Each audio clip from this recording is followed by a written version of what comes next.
It's Wednesday, 29th of September 2016. I'm John Matta from Castello Vicchiomaggio, Greve in Chianti. This is our third day of harvesting, and today we've moved on from Merlot to Sangiovese. As you can see, the grapes are in perfect condition.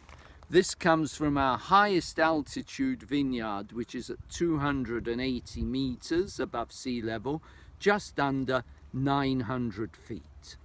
Again, perfect weather conditions, as in the last 2 days. Brilliant clear sky, sunshine, and temperatures that will reach approximately 25 degrees centigrade. Nice and warm. Thank you for watching, and I'll report back tomorrow.